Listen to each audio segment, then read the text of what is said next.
42 dias depois de o ministro Luiz Roberto Barroso anunciar sua saída do Supremo Tribunal Federal, o presidente da República indicou seu escolhido para a vaga aberta na mais alta corte do país. Jorge Rodrigo Araújo Messias nasceu em Pernambuco e tem 45 anos. É evangélico, membro da Igreja Batista. Formado pela Faculdade de Direito da Universidade Federal de Pernambuco, também é mestre e doutor pela Universidade de Brasília.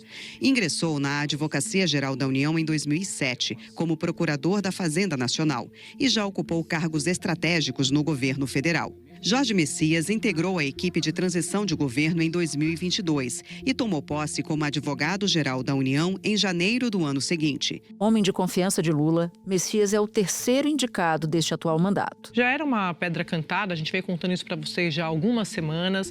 O presidente Lula ele seguiu o mesmo roteiro que ele adotou para fazer indicações como a de Cristiano Zanin e a de Flávio Dino também para o Supremo. Escolheu aquele nome que é mais leal a ele. Lula já tinha escolhido o Messias, estava aguardando o melhor momento de fazer essa indicação.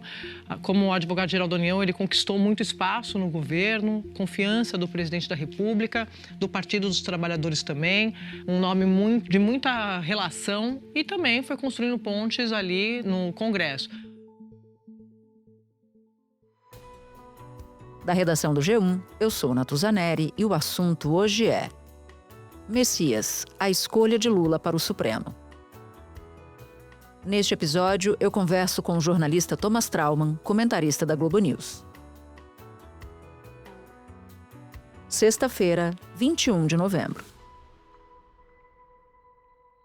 Thomas, entre a saída do ministro Barroso e a indicação agora do presidente Lula, foram 42 dias de indefinição. O que pesou na decisão do presidente de fazer esse comunicado hoje da indicação de Jorge Messias? Olha, Natuza, eu acho que desde o primeiro dia, o presidente Lula já tinha dado todos os sinais de que o escolhido seria o Jorge Messias. E por que ele demorou tanto para fazer essa definição? Primeiro, há questões básicas ali, houve questões naturais, a COP, as viagens que o presidente fez, a questão da PEC da antifacção, da PEC de segurança, enfim, discussões, mas o principal foi como explicar isso ao Senado, que tinha como candidato o senador Rodrigo Pacheco, e especialmente como explicar isso para o presidente do Senado, Davi Alcolumbre, que desde o dia zero já estava colocando a candidatura do Pacheco como a preferida por todo mundo. O senador Davi Alcolumbre, que tem uma relação antiga de amizade, é muito próximo do Rodrigo Pacheco, e uma pressão que vem de alguns ministros importantes da Suprema Corte. O que tem também é uma pressão de alguns senadores no sentido de que Davi Alcolumbre deveria se posicionar, meio que bater o pé nessa indicação dele de Rodrigo Pacheco, e ele tem muito poder no governo, né? Ele tem uma influência enorme ali no Palácio do Planalto, já indicou muita gente, não só de primeiro escalão na esplanada dos ministérios, mas também de segundo escalão e tal. Então, que ele deveria bater o pé e ter o Rodrigo Pacheco como um candidato da instituição Senado. Porque logo de cara, dos 81 senadores, a conta que se faz é que o Rodrigo Pacheco teria, sem fazer campanha, sem beijamão nem nada, de 67 a 70 votos. Facilmente, ele teria, assim, uma facilidade enorme de ser aprovado. Então, no fundo, assim, só demorou 40 dias porque o Lula não tinha encontrado ainda o que ele considerava uma calmaria suficiente para tomar essa decisão. Mas que ela já estava, acho que, pronto dentro da cabeça do presidente desde o momento que ele soube que o ex-presidente Roberto Barroso iria se aposentar. Bom, ele toma essa decisão num dia simbólico, que é o Dia da Consciência Negra, e houve uma pressão muito forte de setores da sociedade civil por uma indicação de uma mulher negra que não veio. O dia de hoje foi o melhor dia para isso? Com certeza não. Com certeza não. E eu acho isso muito relevante, né? Nós estamos falando da terceira indicação do presidente Lula nesse seu terceiro mandato, e em nenhuma nem nessa, nem nas duas anteriores, houve um debate sério dentro do governo para a indicação de uma mulher ou de um negro, ou de alguém que não fosse de uma relação muito próxima do presidente Lula. Vamos recordar aqui que o primeiro indicado do presidente Lula foi o Zanin, o Cristiano Zanin, que foi o advogado do presidente, foi o advogado que ficou com o presidente durante todo o período em que ele respondeu os processos da Lava Jato. O segundo indicado, e aí realmente houve uma disputa, foi o ex-ministro da Justiça Flávio Dino, e a disputa foi justamente com o Messias, e o terceiro Messias, que é o advogado-geral da União do próprio governo. Lembrando que 3 ministros têm data marcada para aposentadoria e todos esses 3 se aposentam no próximo período, no próximo mandato. Então, se Lula for reeleito, ele teria o direito de indicar o sucessor de Carmen Lúcia, o sucessor de Luiz Fux e possivelmente o sucessor de Gilmar Mendes, porque o Gilmar Mendes teria que sair do Supremo no dia 30 de dezembro de 2030, portanto, no apagar das luzes de um eventual segundo mandato. Eu queria bater ainda na tecla do Messias e entender melhor o perfil dele. A gente sabe que ele é evangélico, eu queria até ouvir de você se isso pesou na escolha e, uma vez aprovado o nome dele, se de fato for, se isso teria algum tipo de condão de aproximar o presidente da República e seu governo das comunidades evangélicas tradicionalmente mais refratárias à esquerda. Eu acredito que não. Eu acho que, para usar uma expressão que nós dois sempre usamos brincando, Natuzé, é o plus a mais, né? Que seja uma vantagem que o Messias traz, mas não acho que essa tenha sido decisiva. Mas eu acho importante a gente ressaltar aqui para o nosso ouvinte qual que é essa questão evangélica do Jorge Messias. O Messias, ele é batista, ele enfim, isso nunca foi uma questão na carreira dele. A carreira dele é uma carreira de burocrata. Ele foi concursado na Procuradoria da Fazenda, posteriormente trabalhando na AGU, fez carreira na Casa Civil, e depois a gente vai falar um pouco disso, mas sempre de esquerda, sempre ligado ao Partido dos Trabalhadores. A questão é que assim, a gente tem assistido nos últimos anos o completo afastamento das igrejas evangélicas do PT, né? O PT não tem pouquíssimos interlocutores junto com os evangélicos. E o que aconteceu foi que durante esse terceiro governo Lula, quando a gente via essas manifestações religiosas, tipo Marcha com Jesus, o representante que Lula enviava para falar em nome do governo e falar sobre as similaridades, as questões que o governo tem e que compartilha com os evangélicos, sempre foi Jorge Messias. Mesmo levando vaias, tá? Em São Paulo, eu me recordo bem, em 2023, Jorge Messias foi violentamente vaiado e continuou falando, tentando criar aí conexões entre o que o governo estava se propondo a fazer e o credo dos evangélicos. Então, isso é uma coisa importante. Eu acho que a segunda coisa importante, há pouco, como a gente sabe, eu volto a ressaltar, o isolamento do PT e do presidente Lula especificamente com o mundo evangélico, ele foi quebrado há poucos meses atrás com o pastor Cezinha vindo visitar o presidente no Palácio Planalto, e isso foi feito pelo Jorge Messias, foi o Jorge Messias que trouxe. Né? E isso é relevante, porque eu acho que a primeira grande liderança evangélica que foi conversar com Lula em muito tempo. E a terceira questão é o fato que logo depois do anúncio formal da indicação do Messias, um outro evangélico, e que também que está no Supremo Tribunal Federal, se colocou publicamente defendendo a indicação, e que foi o ministro André Mendonça. Então, justamente, ou seja, o primeiro ministro do Supremo a reagir à indicação do Messias foi justamente o André Mendonça, se colocando, ou seja, tentando ali diminuir um pouco das arestas que a direita pode ter a essa indicação. E numa outra repercussão que veio foi do ministro André Mendonça, ele que também foi advogado-geral da União, indicado pelo ex-presidente Jair Bolsonaro. Ele também foi às redes sociais parabenizar a indicação de Jorge Messias e colocou um ponto importante, Ricardo, disse que vai ali de forma respeitosa contribuir com esse diálogo com os senadores. Vamos lembrar que André Mendonça também teve um caminho ali, de certa forma, um pouco mais dificultoso pelo Senado, conseguiu conversar com todos os senadores e agora, publicamente, se colocando à disposição de Jorge Messias para atuar nesse diálogo. Essa fala do ministro Luiz Roberto Barroso, que disse o seguinte, que Jorge Messias é uma ótima pessoa, foi um admirável advogado-geral da União, E estou certo de que honrará o Supremo Tribunal Federal. Fico pessoalmente feliz com a escolha do seu nome, diz o ministro Luiz Roberto Barroso, ministro aposentado do STF.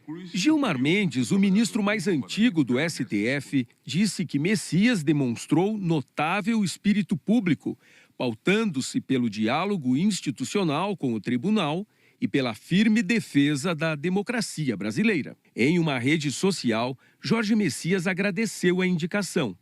Disse que, se for aprovado pelo Senado, se compromete a retribuir a confiança com dedicação, integridade e zelo institucional. E que, com fé e humildade, vai buscar demonstrar o atendimento aos requisitos constitucionais necessários ao exercício dessa elevada missão de Estado. Então, eu não acho que a questão evangélica foi fundamental, eu acho que a questão da lealdade com o presidente Lula é que foi fundamental, porém, a questão evangélica será uma coisa determinante, talvez até na votação que o Messias vai ter no Senado. Isso eu concordo com você integralmente. Não vejo a indicação de um ministro evangélico como fator de aproximação, necessariamente. Essa aproximação vem se dando em alguns setores, como você bem nos contou, mas vejo a possibilidade da religião de Messias ajudá-lo na coleta de votos no Senado, lembrando que ele precisa ser aprovado no Senado. E que tipo de ministro ele deve ser se aprovado for? O que ele pensa? Tem pistas? Você já disse que ele é um evangélico de esquerda, muito próximo ao PT, ao presidente Lula, ex-presidente Dilma Rousseff. Aliás, ele era uma peça importante no governo Dilma Rousseff, diga-se de passagem. Mas o que a gente veria no trabalho de Messias uma vez colocada a toga? Eu acho que tem uma coisa de forma e uma de conteúdo. Na questão de forma, eu acho que tem uma questão do Supremo que, enfim, incomoda muitas pessoas, mas, enfim, é uma característica desse Supremo.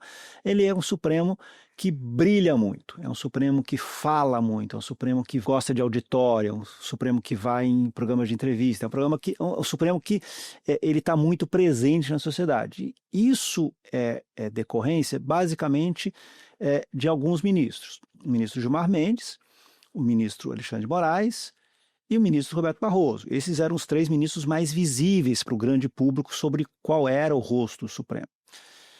E eu acho que agora o ministro Flávio Dino está sendo o terceiro no lugar do Barroso.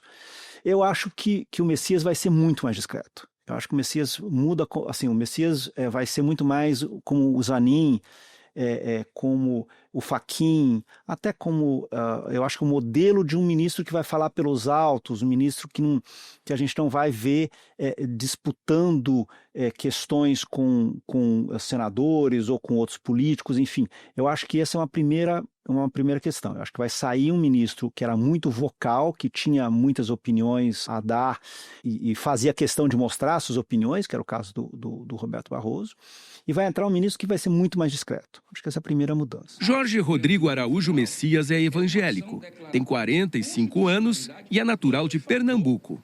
Ele se formou na Faculdade de Direito do Recife e é mestre e doutor pela Universidade de Brasília.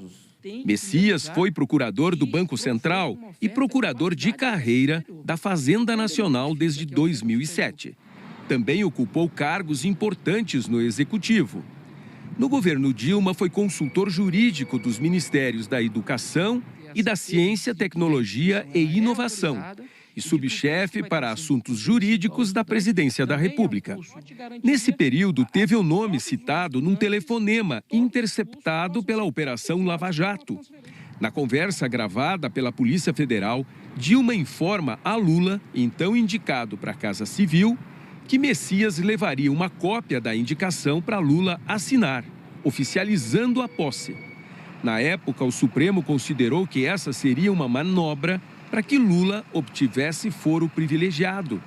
A interceptação telefônica foi depois considerada ilegal pelo Supremo Tribunal Federal. A segunda é em relação ao conteúdo. Eu acho que, assim, eu estou aqui sugerindo, imaginando, né, mas eu acho que o Messias vai ocupar um espaço que era o espaço do Teori Zavascki, que é o espaço do ministro especialista em finanças públicas. Por que eu digo isso? Primeiro pela carreira dele na Fazenda Nacional e depois por acompanhar vários dos processos que o Messias levou como advogado-geral da União junto ao Supremo.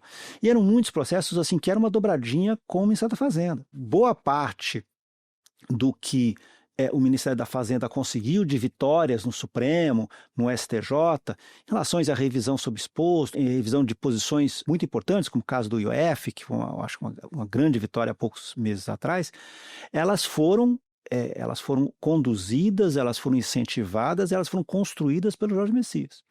Então eu acho que a gente vai ter um ministro que, seja o próximo presidente quem for, o ministro da Fazenda vai torcer para que o processo dele entre com o Jorge Messias, porque é alguém que tem um conhecimento sobre contas públicas que está muito acima do conhecimento que outros ministros têm. Então, eu acho que esse vai ser talvez a área de expertise dele, não vai ser emendas, não vai ser uma questão criminal, não acho que a questão, que eu acho que existe um tema, ele vai ser um conservador na questão de famílias. Eu acho que poucas questões hoje em relação à vida chegam até o Supremo, mas eu acho que em relação a finanças públicas, eu acho que ele vai ser um ministro muito importante por ter essa experiência passada. Espera um pouquinho que eu já volto para falar com o Thomas Trauma.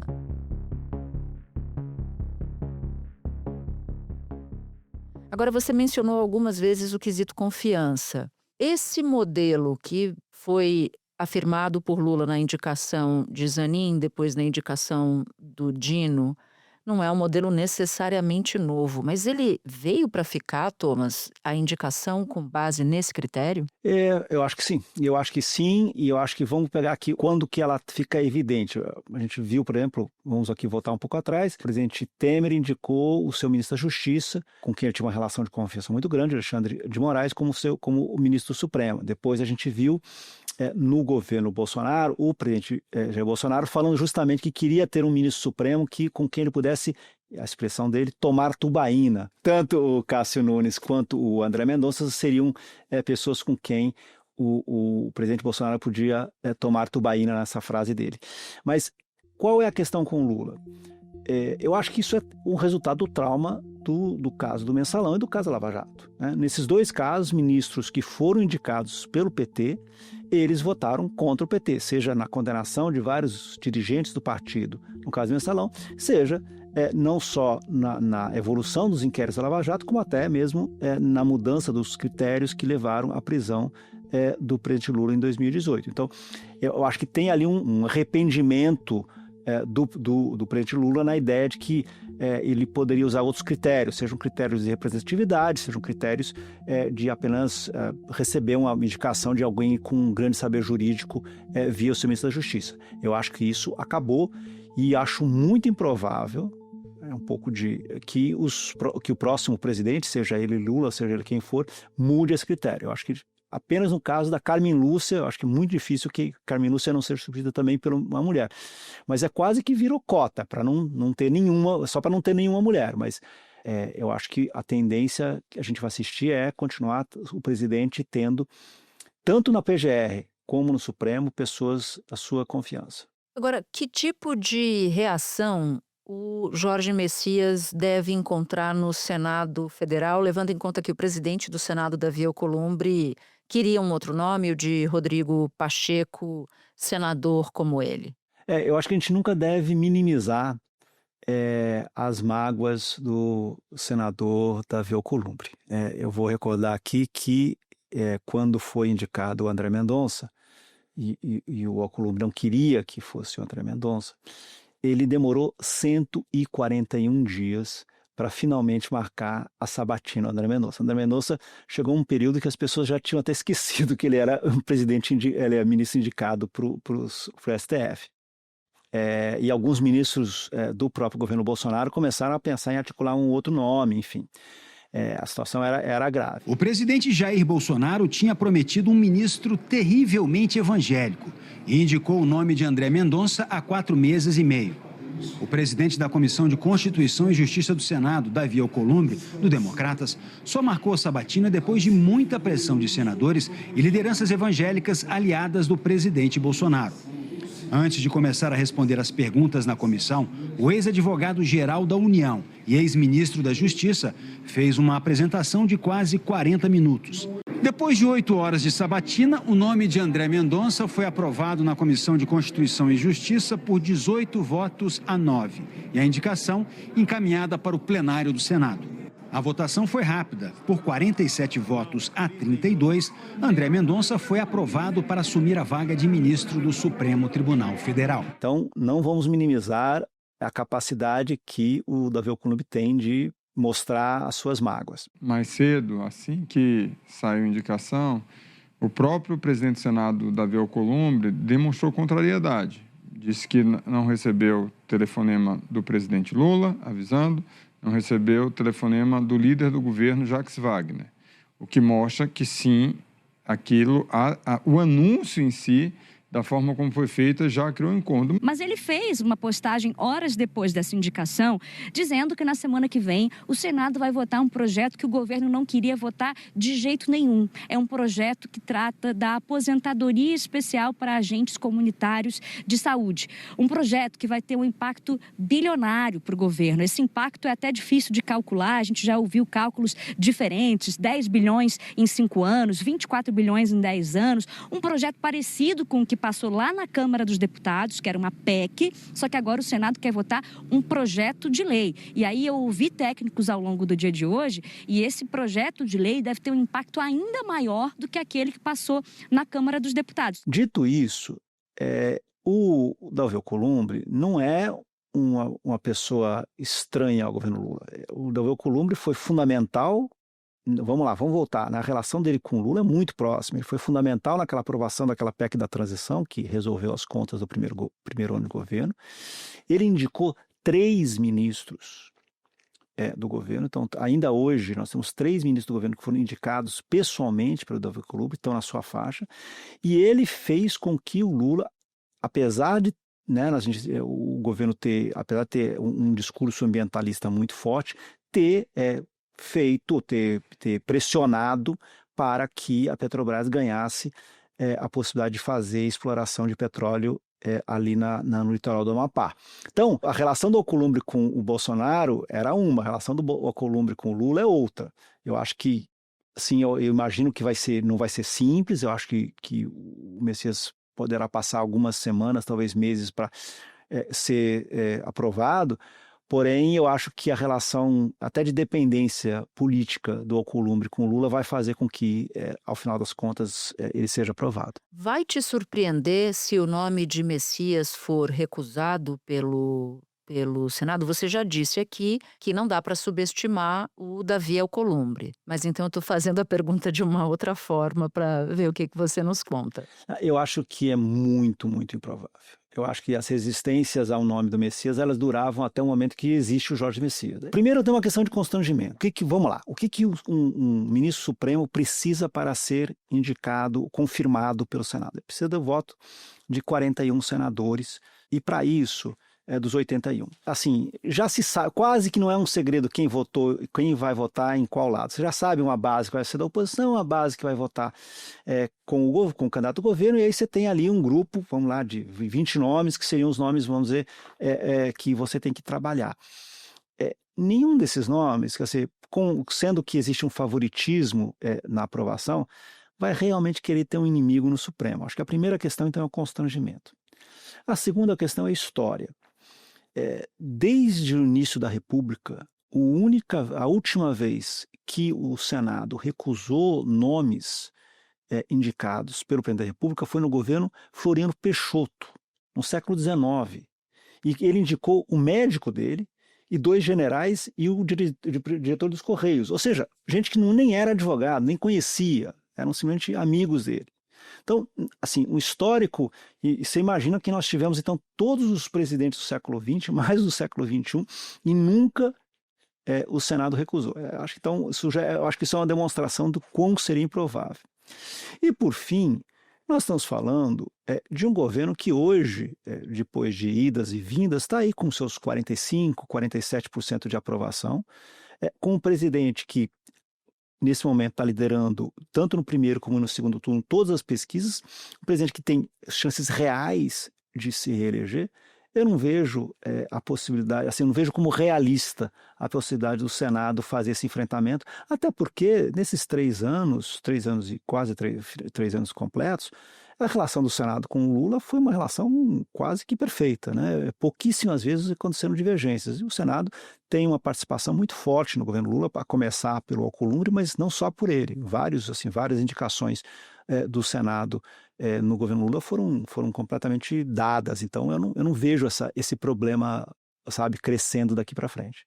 Bom, a sorte de Jorge Messias está lançada. Vamos ver como é que vão ser as articulações daqui para frente. Thomas Traumann, obrigada por topar conversar com a gente. Obrigado, Natuza, é sempre um prazer.